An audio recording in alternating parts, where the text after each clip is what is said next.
Texas is the second largest state in America, second largest economy, second largest population, and it sits on more oil than almost anywhere else in the country. But those facts didn't happen by themselves. A big piece of land doesn't automatically become wealthy. A hot, mostly dry territory doesn't automatically fill up with 30 million people. The answer was written into the land itself, long before the first oil derrick, long before the highways, long before anyone drew a border. The wealth wasn't a surprise. The cities aren't random. And the power didn't come from nowhere. To understand Texas, you have to start with the geography, because the land came first. Everything else followed. Here's something most people don't realize. Texas isn't one place. It's closer to 5 different geographic regions that happen to share a border. In the east, you have the Gulf Coastal Plain, low, flat, humid, river-fed. Everything about it said, people can live here. Move west and the land rises sharply at the Balcones Escarpment, a geological fault line running through San Antonio, Austin, and Waco. East of it, agriculture. West of it, ranching, extraction, and eventually, energy. Keep going and the terrain becomes the Chihuahuan Desert, remote and dramatically isolated. To the north, the Llano Estacado, a vast, flat, windswept tableland stretching into the Panhandle. And then there's the coast, 367 miles of Gulf shoreline, but shallow, barrier islands and lagoons rather than deep natural harbors.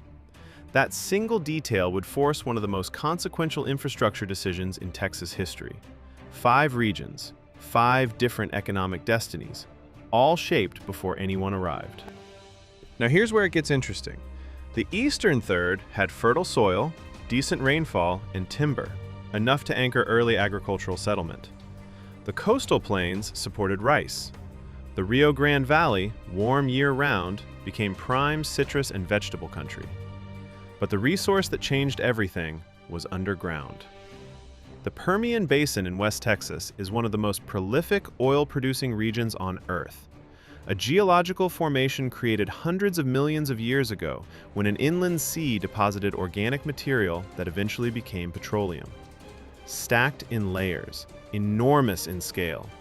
Today it produces more oil than most OPEC nations. What made Texas exceptional wasn't just having oil. It was the combination. Oil in the west, farmland in the east, and a coast that could export both. Geography didn't give Texas one advantage. It gave Texas several, stacked on top of each other. If you're enjoying this, subscribing is the best way to catch the next one. We're going to do this for every state. Now, back to Texas. Here's a principle worth remembering. Cities form where friction is lowest. When you're moving goods across a landscape, you follow the path of least resistance. You avoid mountains, you follow rivers, you settle where routes cross. Those low friction points become towns, then cities, then economic centers. So where was friction lowest in Texas?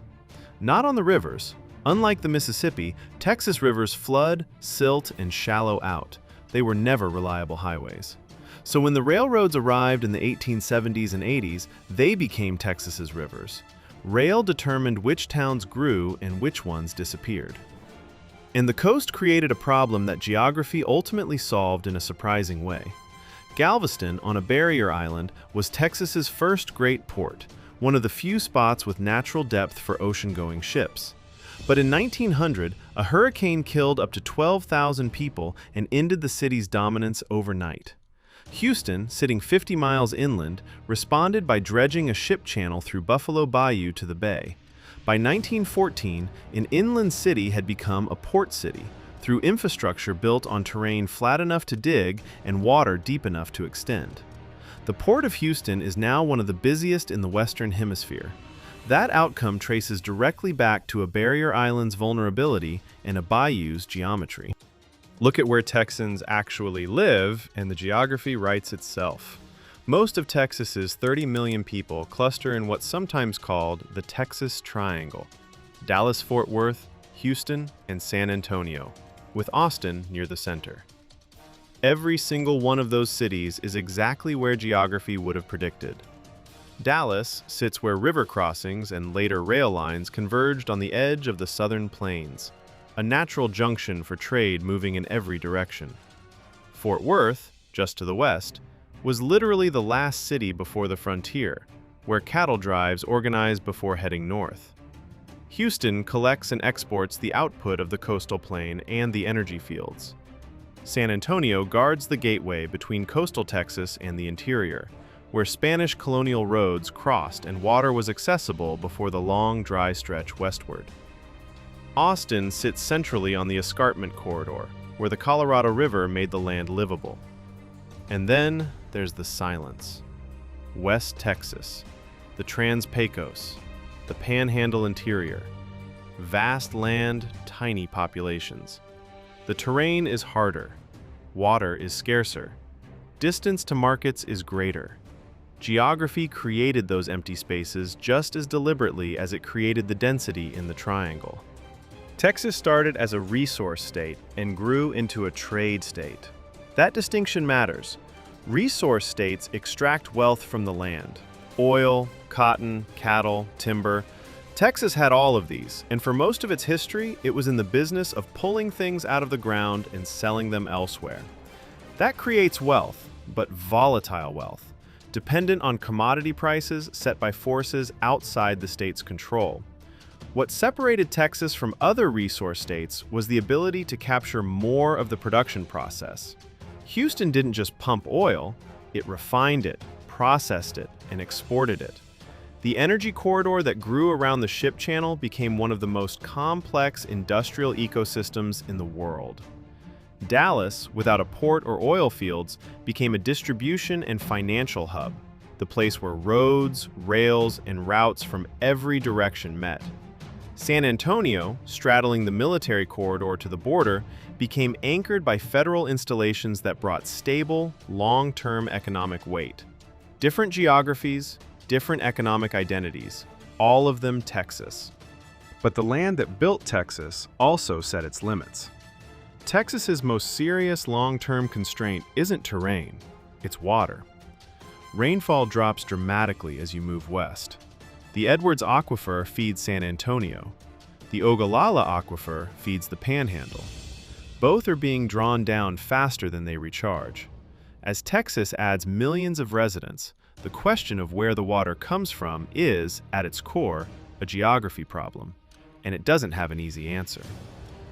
Then there's the coast. The same flat, accessible geography that made Houston a global port makes the greater Houston area one of the most flood-vulnerable metros in the country. Hurricane Harvey dropped 60 inches of rain on parts of the city in 2017. That wasn't bad luck. That was geography operating exactly as expected. And the oil economy, for all its power, runs on a commodity Texas can extract but cannot price. Boom and bust cycles have repeated throughout the state's history. Geography gave Texas the oil. It also gave Texas the exposure. Texas is large, wealthy, and powerful, but not by accident. A coastal plain suited for agriculture and port development. A geological basin saturated in petroleum. A fault line corridor that channeled centuries of settlement and trade. A central continental position that made it a natural hub for everything moving across the southern half of the country. The geography didn't write Texas's story, but it set the stage. It determined where water was and where it wasn't, where ships could dock and where they couldn't, where crops could grow, where cattle could range, and where oil could be found. Every major city in Texas sits where it sits because the land, in some fundamental way, invited it there. That's the geography effect. Not fate, not destiny, just structural forces shaping outcomes long before anyone thought to notice them. Every state has a story like this one. Subscribe, and we'll keep uncovering them together.